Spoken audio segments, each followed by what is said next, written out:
বিশ্বের সবথেকে শক্তিশালী দেশ আমেরিকায় যখন এক বিখ্যাত আমেরিকান সিঙ্গার সবার সামনে মোদিজির পা ছুঁয়ে প্রণাম করলেন, তখন সেই দৃশ্য সত্যি দেখার মতো ছিল। শুধু এটুকুই নয়, সবার সামনে যখন ওই সিঙ্গার আমাদের জাতীয় সঙ্গীত জনগণ মন গাইলেন, তখন হোয়াইট হাউসের অফিসিয়ালসরাও যেন অবাক হয়ে গিয়েছিলেন। এবার একটু মন শক্ত করে শুনুন, কারণ এটা তো শুধুই শুরু ছিল, আসল খেলা শুরু হয়েছিল এর পরেই। তিনি জন্মসূত্রে আমেরিকান হলেও তার হৃদয়টা যেন পুরোপুরি ইন্ডিয়ান। আমেরিকায় থেকেও তিনি যেভাবে ইন্ডিয়ান প্রাইড অর্থাৎ ভারতের গর্বকে সবার সামনে তুলে ধরেছেন, সেটা শুনলে আপনারাও তার ফ্যান হয়ে যাবেন। কিন্তু কে ছিলেন সেই বিখ্যাত সিঙ্গার, আর একজন খ্রিস্টান মেয়ের মধ্যে এত গভীর সনাতনী সংস্কারী বা এলো কোথা থেকে? ঘটনাটি ঘটেছিল মোদিজির আমেরিকার স্টেট ভিজিটের সময়। মেয়েটির নাম ছিল ম্যারি মিলবেন। 23শে জুন 2023, জায়গা ওয়াশিংটন ডিসি। পুরো হল দর্শকে কানায় কানায় ভর্তি, আর সামনে বসেছিলেন প্রধানমন্ত্রী নরেন্দ্র মোদী। পরিবেশটা ছিল খুবই সিরিয়াস এবং চাপপূর্ণ। ম্যারি মিলবেন স্টেজে উঠলেন।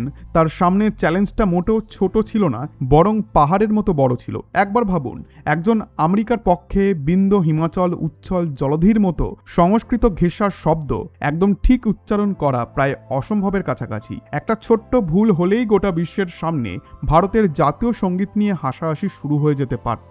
ম্যারি একটু কাপা হাতে মাইক্রোফোনটা ধরলেন, চোখ বন্ধ করলেন, তারপর শুরু হলো সেই ম্যাজিক্যাল মোমেন্ট। প্রথম লাইনটা শোনা যেতেই পুরো হল একেবারে নিস্তব্ধ হয়ে গেল। এটা শুধু মুখস্থ করা কোনো গান ছিল না, ম্যারির কণ্ঠে এমন একটা পাওয়ার ছিল, এমন পরিষ্কার উচ্চারণ ছিল, যা সেখানে বসে থাকা প্রত্যেক ভারতীয়র শরীরে শিহরণ জাগিয়ে দিয়েছিল। তিনি জাতীয় সঙ্গীতটা শুধু গাননি, তিনি যেন সেটাকে নিজের আত্মার মধ্যে অনুভব করেছিলেন। মোদিজিও এক দৃষ্টিতে তার দিকে তাকিয়েছিলেন। তিনি সেই মুহূর্তে কোনো পলিটিশিয়ানের মতো গান শুনছিলেন না, বরং একজন প্রাউড ইন্ডিয়ানের মতো সেই দৃশ্যকে অনুভব করছিলেন। ম্যারির কণ্ঠে এমন একটি আবেগ, এমন এক আপন অনুভূতি ছিল, যা সেখানে উপস্থিত কঠোর সিকিউরিটি গার্ডদের মনও ছুঁয়ে গিয়েছিল। আর তারপর এলো সেই শেষ মুহূর্ত, যে দৃশ্য পুরো ঘটনাকে আরো ঐতিহাসিক করে তুলেছিল।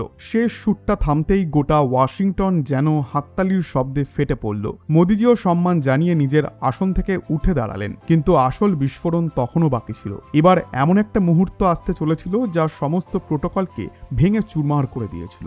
গান শেষ করে ম্যারি ধীরে ধীরে মোদিজির দিকে এগিয়ে গেলেন। ওয়েস্টার্ন কালচারের একটা খুব স্ট্রিক্ট রুল আছে, সেখানে আপনি যত বড় নেতার সঙ্গেই দেখা করুন না কেন, সাধারণত শুধু হ্যান্ডশেক করবেন, চোখে চোখ রেখে কথা বলবেন। কারোর সামনে মাথা নোয়ানোকে সেখানে উইকনেস হিসেবে দেখানো হয়। সেলফ রেসপেক্টের নামে অনেক সময় সেখানে অহংকার করতেই শেখানো হয়। কিন্তু সেই মুহূর্তে ম্যারি যেন আমেরিকার সেই অহংকারকে পেছনে ফেলে দিলেন। তিনি মোদিজির সঙ্গে হ্যান্ডশেক করলেন না, সাধারণভাবে হ্যালোও বললেন না। বিশ্বের হাজার হাজার ক্যামেরার সামনে সেই আমেরিকান মেয়ে ভারতের প্রধানমন্ত্রীর পা ছুঁয়ে প্রণাম করলেন। এই দৃশ্যটা ভালো করে দেখুন। এটা শুধুমাত্র একজন মহিলার মাথা নোয়ানো ছিল না, এটা যেন পশ্চিমের অর্থাৎ ওয়েস্টের পূর্বের ইস্টের সামনে সম্মানে নত হওয়া ছিল। এটা যেন প্রমাণ করছিল, আপনার কাছে যতই অর্থ থাকুক, যতই অ্যাডভান্স টেকনোলজি থাকুক, সংস্কার আর ভালোবাসার আসল শক্তি আজও ভারতের কাছেই রয়েছে। মোদিজির পা ছুঁয়ে ম্যারি যেন গোটা দুনিয়াকে বলে দিলেন, আমি হয়তো আমেরিকার একজন স্টার, কিন্তু আমার সংস্কার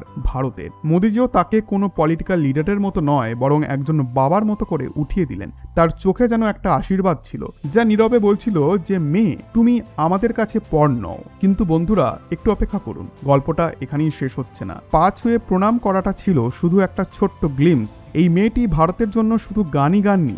আপনি জানলে অবাক হয়ে যাবেন, যখনই আন্তর্জাতিক স্তরে ভারতের বিরুদ্ধে কোনো বিরোধিতা বা ষড়যন্ত্র হয়েছে, তখনই এই মেয়ে একজন ওয়ারিয়রের মতো ভারতের পাশে ঢাল হয়ে দাঁড়িয়েছেন। একবার ভাবুন, একজন আমেরিকান হয়েও তিনি নিজের দেশের প্রাক্তন প্রেসিডেন্ট বারাক ওবামার বক্তব্যের বিরোধিতা করেছেন।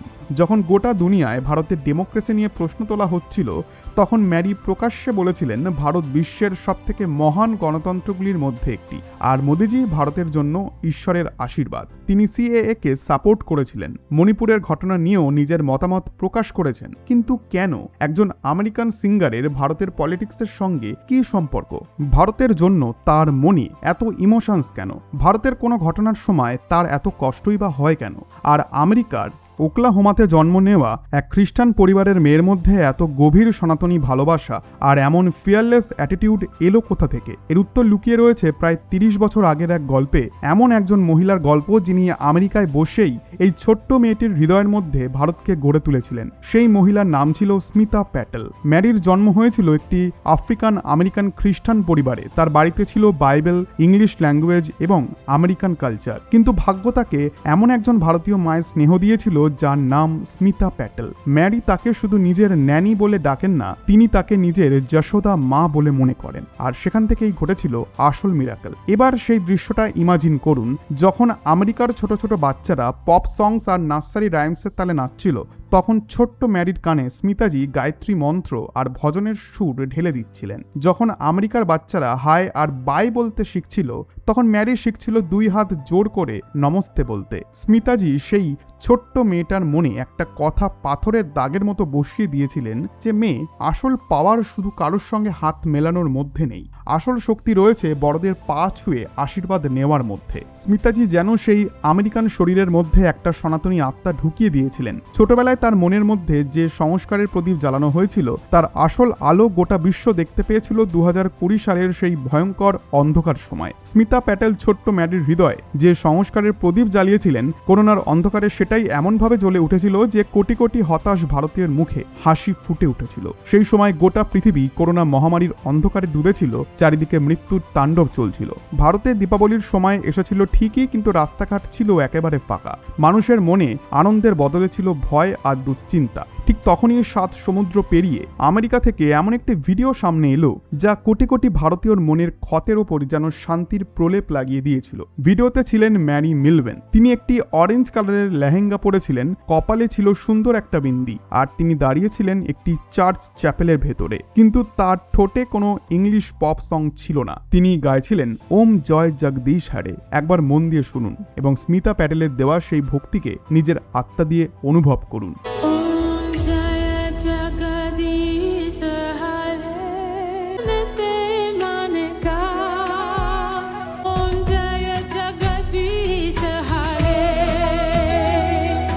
বন্ধুরা, ম্যারি মিলবেনের সেই গল্পটা আসলে আমাদের সামনে একটা আয়না তুলে ধরে। আমরা ভারতীয়রা অনেক সময় মডার্ন হওয়ার দৌড়ে নিজেদের শিকড়কেই কেটে ফেলছি। বড়দের পা ছুঁয়ে প্রণাম করতে আমাদের লজ্জা লাগে, নিজের ভাষায় কথা বলতে আমাদের লজ্জা লাগে, নিজেদের সংস্কৃতিকে ফলো করলে অনেকে ভাবে হয়তো তারা মডার্ন নয়। কিন্তু ভাবুন, পৃথিবীর সব থেকে মডার্ন দেশের এই মেয়েটি আসল শান্তি কোথায় খুঁজে পেয়েছিল? আমাদের শিকড়ের মধ্যেই। তিনি মাথা নোয়ানোর মধ্যে অপমান নয়, সম্মান খুঁজে পেয়েছেন। শাড়ি বা ভারতীয় পোশাক পরার মধ্যে তিনি এম্বারাসমেন্ট নয়, প্রাইড অনুভব করেছেন। ম্যারি মিলবেন আজ আমেরিকার মাটিতে ভারতের অন্যতম শক্তিশালী কণ্ঠস্বর। তিনি প্রমাণ করে দিয়েছেন ভারত শুধু একটা দেশ নয়, ভারত একটা ভাবনা, ভারত একটা অনুভূতি। ভারত এমন এক সংস্কার যা জন্মস্থান, ধর্ম আর দেশের সীমানার থেকেও অনেক বড়। আপনার সংস্কার যদি শক্তিশালী হয়, তাহলে পৃথিবীর সবথেকে বড় শক্তিও একদিন আপনার সামনে সম্মানে মাথা নোয়াতে বাধ্য হবে। ঠিক যেমন সেই রাতে আমেরিকার মাটিতে ভারতের সংস্কারের সামনে সবাই মাথা নত করেছিল। স্মিতা প্যাটেল আজ যেখানেই থাকুক না কেন, স্বর্গ থেকে নিজের এই মেয়েকে দেখে নিশ্চয়ই গর্বে হাসছেন। এই আমেরিকান মেয়েটি যদি আপনার হৃদয় জিতে নিয়ে থাকে, তার গল্প শুনে যদি আপনার চোখেও আজ গর্বের জল এসে থাকে, তাহলে কমেন্ট বক্সে অবশ্যই আপনার মতামতটা লিখে দেবেন। প্রত্যেক সত্যিকারের ভারতীয়র দায়িত্ব কমেন্টে জয় হিন্দ এবং ভারত মাতার জয় লিখে এই মেয়েটিকে সম্মান জানানো। ভিডিওটিকে লাইক করে গোটা দুনিয়াকে দেখিয়ে দিন, অর্থ আর অ্যাডভান্স টেকনোলজি হয়তো তাদের কাছে আছে, কিন্তু সংস্কার আর সংস্কৃতির আসল শক্তি আজও ভারতের কাছেই রয়েছে। এমনই গায়ে কাটা দেওয়ার মতো ভিডিও যদি আপনি ফার্দার আরও পেতে চান, তাহলে এখনই আমাদের চ্যানেলটিকে সাবস্ক্রাইব করে রাখুন। ধন্যবাদ।